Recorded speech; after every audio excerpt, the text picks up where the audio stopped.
باتیں بند کرو. آ جاؤ آ جاؤ. یا بالکل صاحب باتیں نہ کریں.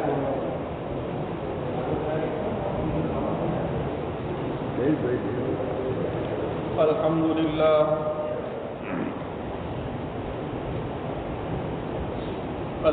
لله وكفى وسلام على عباده الذين اصطفى أما بعد فأعوذ بالله من الشيطان الرجيم بسم الله الرحمن الرحيم وما أرسلناك إلا رحمة للعالمين صدق الله العظيم.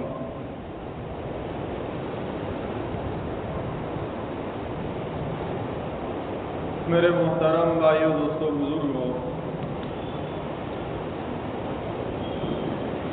گزشتہ کل میں نے آپ لوگوں کے سامنے یہ بات بیان کی تھی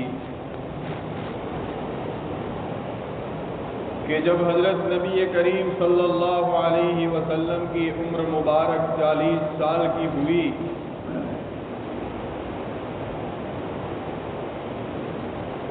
تو حضرت جبرائیل علیہ السلام نبی کریم صلی اللہ علیہ وسلم کے پاس وحی لے کر تشریف لائے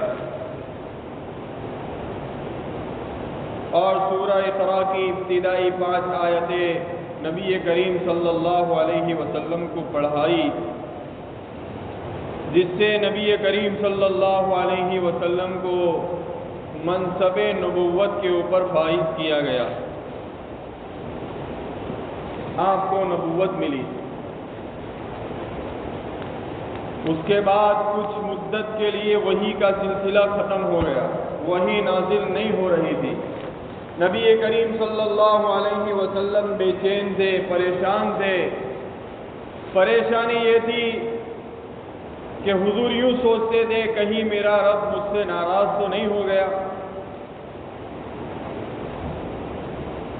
لیکن وحی کے بند ہونے کی کچھ وجہ تھی، جس میں نے گزشتہ کل ایک وجہ بیان کی تھی، جس کو حافظ ابن حجر اسقلانی نے لکھی ہے کہ پہلی وحی کے ذریعے نبی کریم صلی اللہ علیہ وسلم کے اوپر جو خوف طاری تھا وہ خوف دور ہو جاوے اور نبی کریم صلی اللہ علیہ وسلم وحی کی آمد کے انتظار کے اندر رہے. جب یہ چیز آگے چل کر حاصل ہو گئی اور نبی کریم صلی اللہ علیہ وسلم وحی کا انتظار کرنے لگے تو اللہ تبارک و تعالیٰ نے نبی کریم صلی اللہ علیہ وسلم کو دوبارہ وحی سے مشرف کیا. خود حضرت نبی کریم صلی اللہ علیہ وسلم فرماتے ہیں کہ میں نے غار حرا کے اندر 1 مہینے اعتکاف کیا. 1 مہینے کا اعتکاف ختم کرنے کے بعد میں غار حرا سے اترا اور میں ایک وادی کے قریب پہنچا، بطن وادی کے پاس پہنچا تو مجھے پکارا گیا، مجھے آواز دی گئی. نبی کریم صلی اللہ علیہ وسلم فرماتے ہیں میں نے داہنی جانب دیکھا، مجھے کوئی نظر نہیں آیا. میں نے بائیں جانب دیکھا، کوئی نظر نہیں آیا. پھر میں نے آگے دیکھا، مجھے کوئی نظر نہیں آیا. پیچھے دیکھا، کوئی نظر نہیں آیا. پھر میں نے اپنی نگاہ آسمان کی طرف اٹھائی. کیا اٹھائی اور میں کیا دیکھتا ہوں کہ وہی فرشتہ جو سب سے پہلی وحی غار حرا کے اندر لے کر آیا تھا، یعنی حضرت جبرائیل علیہ السلام آسمان اور زمین کے درمیان کرسی لگا کر بیٹھے ہوئے ہیں. یہ حضرت جبرائیل علیہ السلام کی اصلی حالت تھی. نبی کریم صلی اللہ علیہ وسلم فرماتے ہیں کہ میں جبرائیل امین کی اس کی اصلی حالت کے اوپر دیکھ کر میرے اندر ایک خوف پیدا ہو گیا. میں زمین کی طرف تھوڑا جھک گیا اور میرے جسم کے اوپر کپی طاری ہو گئی. اسی گھبراہٹ اور خوف کے ساتھ میں حضرت خدیجہ کے گھر پہنچا اور میں نے کہا زملونی، مجھے چادر اڑا دو، مجھے چادر اڑا دو. اس موقع کے اوپر حضرت جبرائیل علیہ السلام